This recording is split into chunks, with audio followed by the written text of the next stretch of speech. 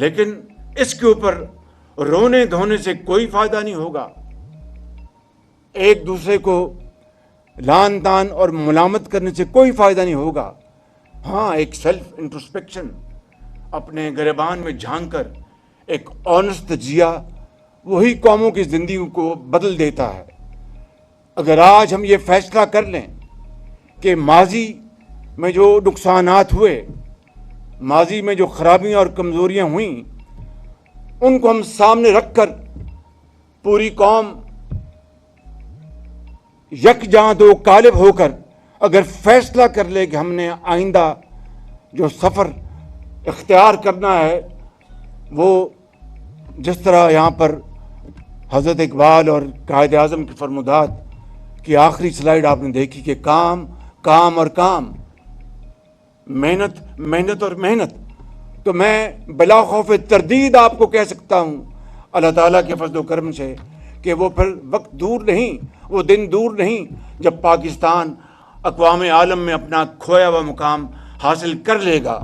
لیکن اس طرح نہیں کہ بزنس ایز یوزول.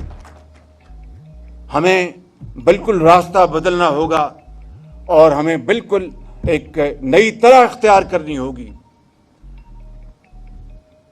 میں آپ کو صرف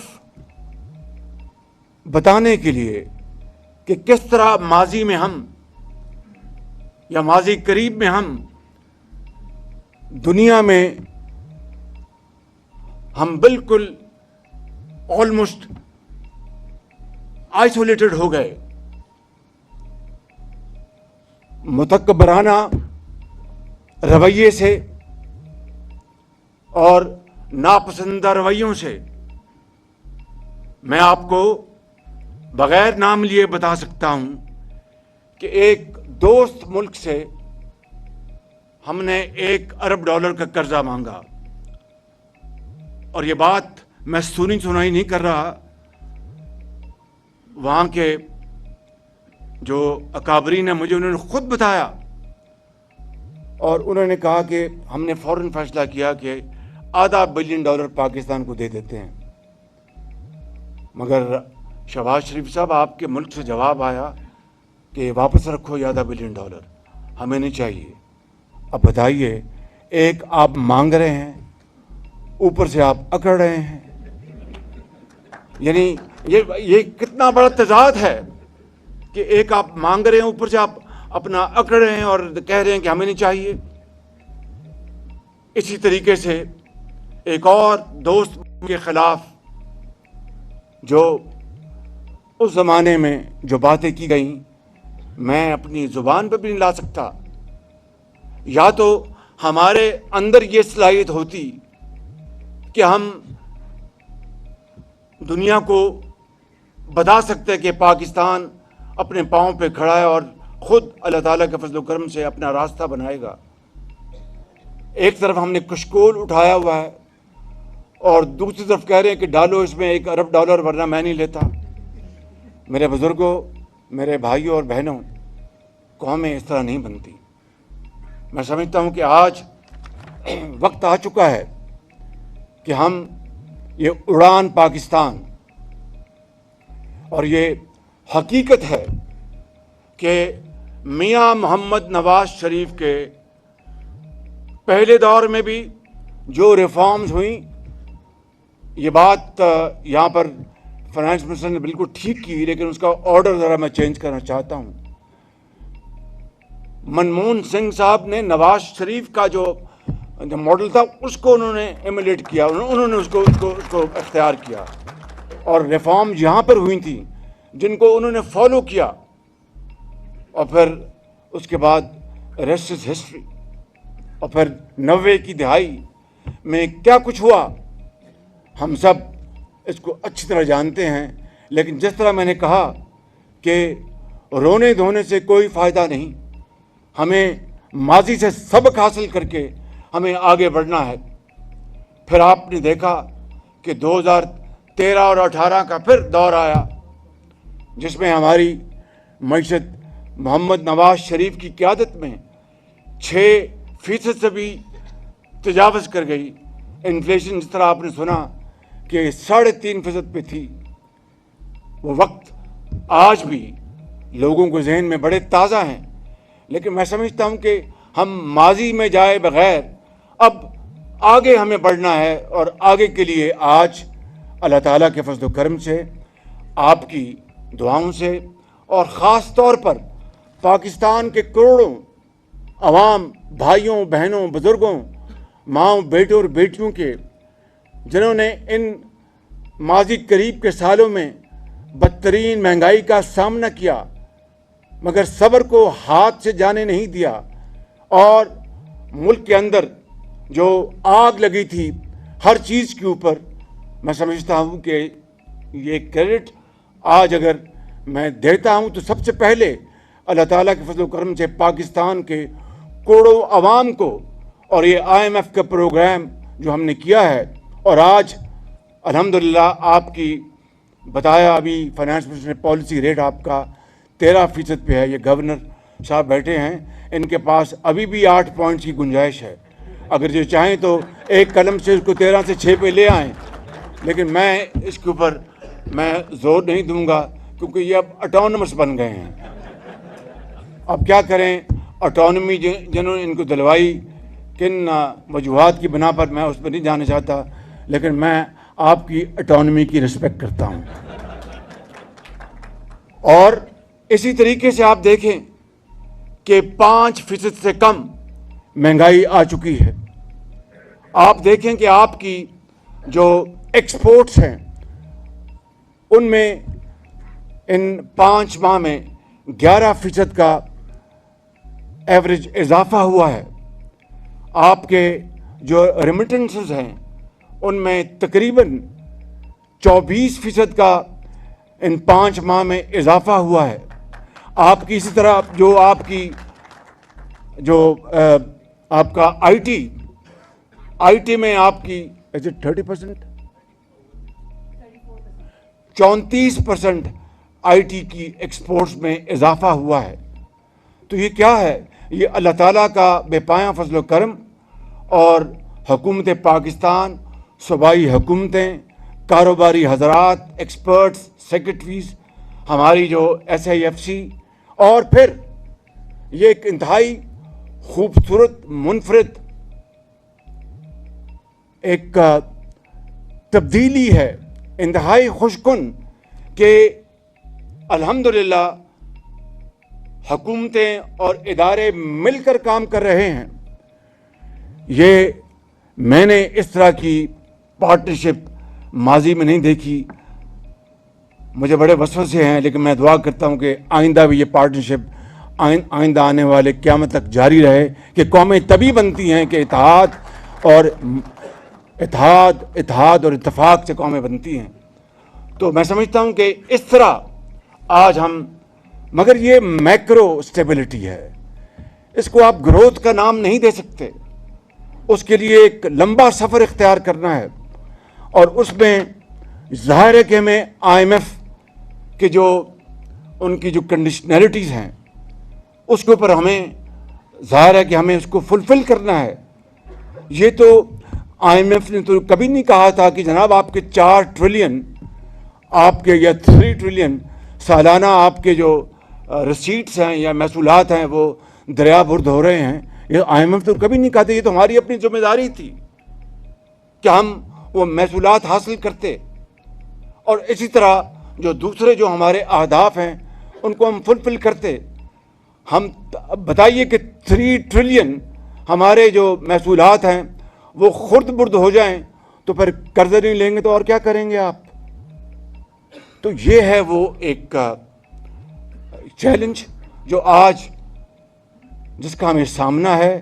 میکرو اسٹیبلٹی اللہ تعالیٰ کے فضل و کرم سے آ چکی.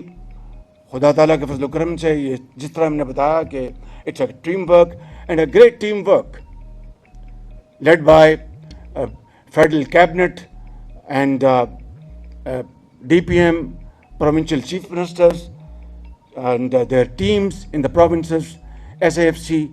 And I must tell you without any fear of any kind of exaggeration that I have, for the first time in my lifespan, political lifespan, never experienced this kind of cooperation which I have received from the Army Chief and the institution for the good of this country.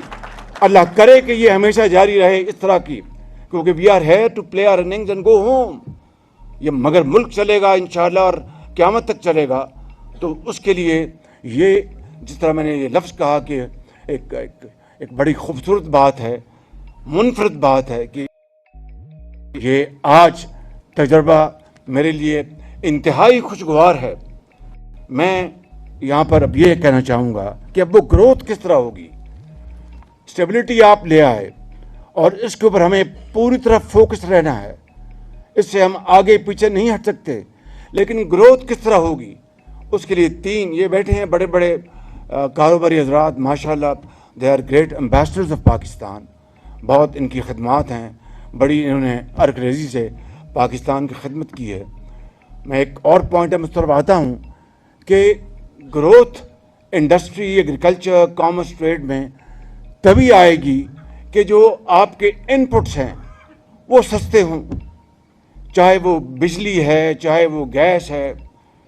خاص طور پہ بجلی اگر ہماری اس خطے پہ مہنگی ترین ہے تو پھر پائیدار پیداواری ترقی کا تو سوال نہیں پیدا ہوتا. اب اس میں دیکھیں کہ جو سرکولر ڈیٹ ہے وہ 2.5 کھرب روپے کا ہے, 2.5 ٹریلین, اور لگ بھگ گیس میں بھی 3 ٹریلین ہے, گیس میں بھی 3 کھرب روپے کا اپنا آپ کا وہ سرکولر ڈیٹ ہے. تو اب آپ کی اگر بجلی مہنگی ہوگی, جس کے کئی عوامل ہیں کہ بجلی چوری ہوتی ہے. اب بجلی چوروں کو اگر آپ پکڑیں گے تو وہ جناب اپنا پروٹیسٹ کرتے ہیں. تو میں سمجھتا ہوں کہ آپ کو یہ سٹیٹس کو توڑنا ہوگا. بجلی جب تک آپ سستی نہیں کریں گے کسی صورت بھی آپ کی صنعت اور حرفت کا پہیہ آگے نہیں گھوم سکتا. اسی طریقے سے آپ کا جو پالیسی ریٹ ہے وہ اللہ تعالیٰ کے فضل و کرم سے 13 پہ آ گیا, اور اب یقیناً بینک سے لوگ پیسے نکلوائیں گے. ہمیں وہ فریم ورک لے کے آنا ہے, ہمیں انڈسٹریل ایگریکلچرل فریم ورک جس میں لوگ پیسہ نکالتے اس میں انویسٹ کریں تاکہ پروڈکٹیو امپلائمنٹ ہو, تاکہ ہماری ایکسپورٹس بڑھیں, تاکہ ہماری پروڈکشن بڑھے, امپلائمنٹ بڑھے. اب اس میں آپ دیکھیں کہ جب سے پاکستان بنا ہے اس وقت کانسیپٹ بہت حد تک وہ ایک جاندار کانسیپٹ تھا کہ امپورٹ سبسٹیٹیوشن, کہ پاکستان جن آئٹمز کو امپورٹ کرتا ہے وہ ہم خود بنائیں تاکہ زر مبادلہ جو ہے اس کو بچایا جا سکے. آن دا فیس آف اٹ یہ کانسیپٹ بہت جاندار کانسیپٹ ہے, مگر اس کو اتنا ایبیوز کیا گیا. میں معافی چاہتا ہوں, بعض لوگ بہت آنیسٹ ہیں, بہت اچھے ہیں, لیکن اس کو اتنا ایبیوز کیا گیا کہ آج امپورٹ سبسٹیٹیوشن کے نام پر ہمالیہ نما ٹیرف, امپورٹ ٹیرف کی دیواریں کھڑی کر دی گئی ہیں. کیوں؟ کہ جناب لوکل انڈسٹری ہے, اس کو نقصان نہ پہنچے. تو ہوا کیا, 77 سال بعد یہ جو لوکل انڈسٹری ہے جو امپورٹ سبسٹیٹیوشن کے نام پر لگی, وہ آج مکمل طور پر اپنا دنیا کے خطے کے قرب و جوار کے انڈسٹری سے مقابلے سے باہر ہے, مقابلہ نہیں کر سکتی. کیوں؟ اس لیے کہ وہ it became a rental business. وہ امپورٹس ڈیوٹیز ہائی ہیں جناب, وہ رینٹل پروفٹ آ رہا ہے, نہ کوئی آپ کو جدت کرنی ہے, نہ کوئی آپ نے ماڈرن مشینری لانی ہے, نہ ٹیکنالوجی لانی ہے, نہ ینگ ایکسپرٹس لے کے آنے ہیں, بس یہ منافع ہو رہا ہے. آج آپ ان کو کہیں کہ جا کے آپ اتار دیں, وہ دیوار گرا دیں جو امپورٹ ٹیرف کی ہے, ان کی یہ سب بند ہو جائیں گی. تو میں سمجھتا ہوں کہ یہ وہ, اور میں اس کا کسی کو دوش نہیں دے رہا, it's a collective failure of our policies. تو میں سمجھتا ہوں کہ آج اگر کسی چیز کی ہمیں ضرورت ہے تو ایکسپورٹ لیڈ گروتھ. اب ایکسپورٹ لیڈ گروتھ جو ہے وہ ہوا میں نہیں آئے گی, اس کے لیے آپ کو یقیناً آپ کو ایکسپورٹس کے لیے آپ کو ایک ماحول بنانا ہوگا, آپ کو ایکسپورٹس کے لیے آپ کو انسینٹو دینے ہوں گے. ٹیکسٹائل آپ نے دیکھ لیا کہ بہت آج بھی textile is contributing in nation building efforts. لیکن بے شمار آپ کے میدان خالی پڑے ہیں اور ایکسپورٹ لیڈ گروتھ ہی پاکستان کی الٹیمیٹ پاکستان کی سیویئر ہے. اس لیے کہ جب آپ امپورٹ لیڈ آپ کرتے ہیں اپنی گروتھ تو آپ کو ڈالر چاہیے ہوتے ہیں. ابھی سارا کچھ بتا دیا, میں یہاں پر کسی تفصیل میں نہیں جانا چاہتا. آپ کو ڈالر ارن کرنے ہیں تو ڈالر آپ صرف ایکسپورٹ سے ارن کر سکتے ہیں. تو ڈی ایف آئیز ہوں, لوکل انڈسٹری ہو, ہمیں وہ فریم ورک, وہ میکینزم بنانا ہے جس سے کہ آپ ایکسپورٹ لیڈ گروتھ کی طرف تیزی سے آگے بڑھیں. اور الحمدللہ فیڈرل گورنمنٹ پروونشل گورنمنٹ کے ساتھ مل کر اس کے اوپر بھرپور کام ہم کر رہے ہیں. اور پاکستان کی جو بقا ہے, آپ دیکھیے کہ بنگلہ دیش کی صرف ٹیکسٹائل کی جو ایکسپورٹ ہے وہ تقریباً 40 ارب ڈالر ہے, اور ہماری ٹوٹل ایکسپورٹس وہ 30 بلین ڈالر کے گرد گھوم رہی ہے. اس سے بڑا کیا اور شومی قسمت ہو سکتی ہے. تو میں سمجھتا ہوں کہ ہمیں یہ جو اڑان پاکستان, اس کا جو محور جو ہے, اس کا جو پیوٹ ہے وہ ایکسپورٹ لیڈ گروتھ ہے, اور اس کے اوپر انشاءاللہ ہم پوری طرح ہم کاربند ہیں اور اسی کے اوپر آگے بڑھیں گے انشاءاللہ. اسی طریقے سے میں عرض کرنا چاہتا ہوں آپ کی خدمت میں کہ آئی ٹی یوتھ ہمارا, آپ سب جانتے ہیں, میں اس میں آپ کا وقت ضائع کروں, یوتھ ہمارا اثاثہ ہے. اور اس کے لیے میں سمجھتا ہوں کہ وفاق کو اور صوبوں کو سب کو مل کر آئی ٹی کے اوپر, اے آئی کے اوپر, آئی ٹی لیڈ جتنی بھی ہماری جو انڈسٹری ہے اس کو فروغ دینے کے لیے ہم مل کر اپنے تمام وسائل مل کر اس کے اوپر ہم جھونکیں گے, ان کے قدموں میں نچھاور کریں گے. تو اللہ تعالیٰ کے فضل و کرم سے ہماری جو آئی ٹی انڈسٹری جو ہے, جو بڑی تیزی سے آگے وہ جا رہی ہے, اس میں بے پناہ اس کو فائدہ ہوگا. اسی طریقے سے میں آپ کو عرض کرنا چاہتا ہوں کہ آج ڈیجیٹل اکانومی کا زمانہ ہے. میں بغیر کسی قسم کی خود نمائی میں جائے بغیر یہ کہنا چاہتا ہوں کہ F B R, Federal Board of Revenue, کئی سالوں سے ڈیجیٹل پروگرام کے اوپر لگا ہوا تھا اور وہ چل رہا تھا. جو کاغذوں میں ہم کرتے ہیں, یہ مثال اس لیے بتا رہا ہوں, not for any kind of self projection, but where I am coming from. آتے ہی ہم نے جب دیکھا تو بڑے ورلڈ بینک کا پروگرام ہے, ایشین ڈیولپمنٹ کا پروگرام ہے, پرال ہے اور فلاں ہے اور ڈمکاں ہیں, مگر سب کاغذوں میں صرف یہ بتانا چاہتا ہوں کہ ان 8-9 ماہ میں ہم نے آپ کی جو ٹیکس نیٹ ہے اس کو ایکسپینڈ کیا, جس کا یقیناً سہرا جاتا ہے فائنانس منسٹر کو, ایم آئی فائنانس کو, اپنا سیکرٹری فائنانس کو اور چیئرمین ایف بی آر کو. وہ آج تقریباً کتنی فگر پہنچ گئی آپ کا ٹوٹل ریٹرنس؟ 57 لاکھ, شاید 57 لاکھ, جو کہ بذات خود ایک ریکارڈ ہے. لیکن میں آپ کو یہاں پر بتانا چاہتا ہوں کہ اگر پاکستان کو ہم نے آگے لے کر جانا تو ٹیکسز ہیں ان کو کم کرنا ہوگا. اگر میرا بس چلے تو میں 10-15% اکراس دا بورڈ آج ٹیکس کم کر دوں تمام پاکستان میں, تاکہ چوری بھی کم اور ایفیشنسی بھی زیادہ ہے. لیکن اس کا وقت آئے گا. ابھی ہم آئی ایم ایف کا پروگرام کر رہے ہیں, اس کا وقت آئے گا.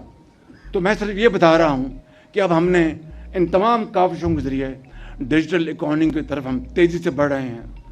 آج فرسٹ ٹائم میں آپ کو شیئر کر رہا ہوں کہ ہم نے جو کئی منسٹریز ماشاء اللہ 100% وہ ان کی ساری کورسپونڈنس ہے ود پی ایم او اور دوسری جگہوں پر. کچھ منسٹریاں 100% اچیو کر چکی ہیں, کچھ پیچھے ہیں, انشاءاللہ یہ ہو جائے گا. فیس لیس انٹریکشن آپ نے دیکھا 2 ہفتے پہلے کراچی پورٹ پہ شروع ہو چکا فیس لیس انٹریکشن. اور یہ فیس لیس انٹریکشن صرف کسٹم میں نہیں, انکم ٹیکس میں نہیں, اپنا یہ پاسپورٹ حاصل کرنے کے لیے نہیں, ہر جگہ جہاں پر بھی آپ ماڈرن ٹیکنالوجی کو لے کے آئیں گے, کرپشن اتنی کم ہوگی اور ایفیشنسی اتنی زیادہ بڑھے گی. میں سمجھتا ہوں کہ یہ وہ اہداف ہیں جو ہماری گورنمنٹ, یہ جو ہمارے یہ پروگرام میں یوتھ کے لیے آپ نے سارا یہاں پر دیکھ لیا, میں اس کو نہیں دہراؤں گا. پھر آپ دیکھیں کہ اس کے لیے ہمیں پولیٹیکل ہمیں ہارمنی چاہیے، پولیٹیکل ڈائلاگ چاہیے پرائیویٹائزیشن کے لیے، آؤٹ سورسنگ کے لیے. ہمارے جو کولیشن پارٹنرز ہیں ان میں سے بعض ان کے ویلڈ آبزرویشن جناب ہمیں آپ آؤٹ سورس کریں یا پبلک پرائیویٹ پارٹنرشپ لے کے آئیں، آپ پرائیویٹائزیشن نہ کریں. ہر ایک کے اپنے اپنے ویوز ہیں، اس کے لیے ہمیں ہارمنی کریٹ کرنی ہے. لیکن اگر ہم نے پرائیویٹائزیشن کو، آؤٹ سورسنگ کو اگر ہم نے آگے نہ بڑھایا تو آپ نے دیکھا کہ 10 سال میں اگر 6 کھرب آپ کے لاسز ہوئے ہیں تو اس کا آپ اپنا ایوریج سال کا نکالیں. ڈاکٹر صاحب اپنے ایکچوئلسٹ ہیں، 1 منٹ میں بتا دیں گے کہ کتنا بنتا ہے. 600 ارب سال کا، 600 ارب سال کا وہ بالکل ڈوب رہا ہے پاکستان کے غریب عوام کا پیسہ. اس کو اگر آپ نے بچانا ہے تو آپ کو پرائیویٹائزیشن کرنی ہوگی. اس کے لیے ہمیں آگے بڑھنا ہوگا. اس لیے اس کے اوپر ہماری بھرپور توجہ ہے. ایئرپورٹس کی آؤٹ سورسنگ کے اوپر ہمیں پی آئی میں سیٹ بیک ہوا ہے، فیکٹس تسلیم کرنے چاہیے. پوری ایفرٹ کی ہماری ٹیم نے، اس میں کوئی شک نہیں، لیکن ہوا. انشاءاللہ دوبارہ ہم ایفرٹ کر رہے ہیں، اللہ تعالیٰ کامیابی دے گا. اور ویسے بھی اب پی آئی کا جو گراف اوپر ہے، کیونکہ یورپین یونین نے پی آئی کو الاؤ کر دیا ہے، اور اسی طریقے سے یو کے کی بھی انشاءاللہ پرمیشن جلدی آ جائے گی. اس میں ڈیفنس منسٹر، ان کی ٹیم بھرپور کام کر رہی ہے، deputy prime minister, finance minister, سب اس میں پوری طرح لگے ہوئے ہیں. میں آپ کو یہ بتانا چاہتا ہوں کہ ہماری سرمایہ کاری کا ہدف جو ہے سالانہ $10 ارب ہوگا. Easier set then done. اور میں آپ کو یہاں پر ایک بات بڑے واضح انداز میں بتانا چاہتا ہوں کہ D F Is, foreign investment بالکل چاہیے اور اس کی بے پناہ ضرورت ہے، لیکن وہ تب آئے گی جب لوکل سرمایہ کاری پہلے سامنے آئے گی. لوکل سرمایہ کاری سامنے آنے سے پہلے ڈی ایف آئی ایک خواب ہے، ایک سراب ہے. تو اس کے لیے ہم لوکل سرمایہ کاری کے لیے ایک ماحول پیدا کر رہے ہیں. انشاءاللہ وہ جلد آپ کے سامنے لے کے آئیں گے، جس میں ایز آف بزنس ہے اور دوسری بے شمار اس میں چھوٹی چھوٹی چیزیں ہیں جس کو ہم اگر کریں گے تو انشاءاللہ لوکل سرمایہ کاری آئے گی. لوکل سرمایہ کاری کے حوالے سے میرے یہاں پر آنریبل کولیگز بیٹھے ہیں کہ جناب یہ جو آئی پی پیز کا ہوا ہے اس سے دھچکا لگا. I want to be very frank with you today on this issue. اس سے دھچکا لگا ہے تو جناب ایک کانفیڈنس جو ہے وہ شیک ہوا ہے. پہلی بات تو یہ ہے کہ آئی پی پیز کے علاوہ مجھے بتا دیں کہ پوری جو ہماری انڈسٹریل جو ہماری انڈرٹیکنگس ہیں، ایگریکلچر انڈرٹیکنگس ہیں، کامرس ہے، ٹریڈ ہے، آئی پی پیز کے علاوہ کسی کو چھیڑا گیا، کسی کو پوچھا گیا؟ تو پھر آئی پی پیز کیوں؟ سوال یہ پیدا ہوتا ہے اگر واقعی 99.99% انڈسٹری کو نہیں چھیڑا گیا، ایگریکلچر کو نہیں چھیڑا گیا، تو پھر آئی پی پیز کو کیوں چھیڑا گیا؟ پہلا جواب یہ ہے کہ آئی پی پیز جو ہیں they have only one buyer, اور وہ ہے آپ کی گورنمنٹ آف پاکستان. یہ بجلی والے بیٹھے ہیں جو کہ بجلی خریدتے ہیں، یہ ایک ہی بائر ہے. اور بجلی کا جو اہمیت میں آپ کو بتا چکا ہوں کہ اگر سستی بجلی نہیں ہوگی تو آپ نہ انڈسٹری چلے گی نہ ایکسپورٹس ہوں گی. اور تیسری بات بڑے ادب سے کہنا چاہتا ہوں کہ یہ آئی پی پیز آپ سب جانتے ہیں، میں تفصیل میں نہیں جا رہا، کہ انہوں نے اپنے پروفٹس 10 ٹائمز اوور یہ پروفٹس اپنے لے چکے ہیں. اور پھر اس کے علاوہ اب بتائیے کہ جب پروفٹس آپ لے چکے ہیں سارے کے سارے 10 گنا نہیں 20 گنا یا جو بھی ہے، پھر کیپیسٹی پیمنٹ بھی ہوں، پھر وہ جو آپ کی جو آئل کا یا فرنس آئل یا جو بھی آپ کا جو ہے اس کے اوپر بھی آپ کو یہ ملے، تو یہ you can't have the cake and also eat it. میں پھر آپ کو ایک مثال دینا چاہتا ہوں، یہ ذرا غور سے سن لیں. میاں نواز شریف صاحب نے اپنے دور میں 4 LNG کے منصوبے لگائے. اس وقت LNG کے اوپر جو نیپرا کا جو ٹیرف تھا $8.5 لاکھ تھا، اور جو میاں نواز شریف نے اچیو کیا وہ $4.5 لاکھ، یعنی 100% کم. اور نیپرا کو پھر اب ٹیرف ریوائز کرنا پڑا میاں نواز شریف کی اس پرفارمنس کے اوپر. پبلک سیکٹر تو کبھی ایفیشینٹ نہیں ہوتا، پبلک سیکٹر تو کبھی پرائیویٹ سیکٹر کا مقابلہ نہیں. ہمت سے, اللہ تعالیٰ کے فضل و کرم سے ایک کامیاب, ایک بڑی محنتی ٹیم کے ذریعے یہ انہوں نے اچیو کر لیا. اب اس کے بعد آج تک پرائیویٹ سیکٹر نے LNG کا کوئی منصوبہ نہیں لگایا. میں اس سے زیادہ کچھ نہیں کہنا چاہتا. میں کہنا یہ چاہتا ہوں بڑے ادب سے, آپ کی خدمت میں بڑے ادب سے, آپ بہت عظیم لوگ ہیں, کہ خدا را کچھ قربانی اشرافیہ کو دینی ہوگی اگر اس ملک کو چلنا ہے, کچھ آپ کو کنٹریبیوٹ کرنا ہوگا اگر اس ملک کو آگے چلنا ہے. اب دیکھیے کہ اپنا افغانستان, آپ کی 4-5 لاکھ آپ کی چینی سمگل ہو جاتی تھی, اب سمگلنگ بالکل زیرو ٹالرنس ہے. وہ ہمیں اسپیس ملی, ہم نے ایکسپورٹ کر دی چینی, اور $5.5 بلین آپ کو مل گیا. چاول آپ کا ایکسپورٹ ہوا, $3-4 بلین چاول آپ کو مل گیا. تو یہ کیا ہے؟ آپ آج دیکھیں کہ اپنا روٹی پنجاب میں, آٹا صوبوں میں سستا ہے, چینی سستی ہے, آپ کا گھی سستا ہے. تو یہ ایک کلیکٹیو ایفرٹ ہے. مگر آپ پھر اگر یہ کہیں کہ جناب یہ تو میں مانتا ہوں کہ وہ ایک ایگریمنٹس تھے, مانتا ہوں, لیکن آپ اس کو پورے کانٹیکسٹ میں دیکھیں. اگر آپ اس کو صرف ایک ہی زاویے سے دیکھیں گے تو پھر جوابات سارے غلط نکلیں گے. اگر آپ اس کا پورا کانٹیکسٹ دیکھیں گے پھر آپ سمجھیں گے کہ یہ بجلی کی قیمت کم کیوں ہونی چاہیے, اور اس کے لیے پھر کیوں یہ ایفرٹ کی گئی. تو میں, اور یہ پہلی ایفرٹ نہیں ہے, پچھلی حکومت نے میری کی تھی اور راستے میں چھوڑ دیا تھا. یہ سب گواہ ہیں, میرے دوست جانتے ہیں. یہ ایفرٹ جو ہے ایک سیریس ایفرٹ ہوئی اور اس کو کامیابی ملی. تو میں آپ سے یہ عرض کرتا ہوں, میں جانتا ہوں میرے بعض کولیگز اس سے اتفاق نہیں کرتے, میں ان کا بڑا احترام کرتا ہوں, لیکن میں نے آپ کو تفصیل سے بات بتا دی. دیکھیے کہ تاری دونوں ہاتھوں سے بجتی ہے. آپ دیکھیے جاپان, میں ایک دفعہ جاپان گیا اور وہ ہونڈا فیکٹری تھی. میں جب گزر رہا تھا تو وہاں او کی آواز آئی. تو میں نے کہا یہ کیا معاملہ ہے. پھر میں نے جو ہمارے ہوسٹ تھے, میں نے لگا ان سے پوچھنے, میں چپ ہو گیا. پھر میں آگے گیا, پھر او, جب تیسری مرتبہ او ہوا تو مجھ سے رہا نہ گیا. میں نے کہا یہ وہ ڈائریکٹر تھا, میں نے کہا یہ کیا ہو رہا ہے. اس نے کہا جی یہ ورکرز ہیں, احتجاج کر رہے ہیں. اندازہ کریں, کام نہیں رکا, پروڈکشن جاری ہے, مگر اپنا احتجاج انہوں نے ریکارڈ کروایا او کر کے. یہاں پر تو جناب اسلام آباد پر اپنا لشکر کشی ہو جاتی ہے, اور ایک دن کا نقصان 190 ارب روپے ہے.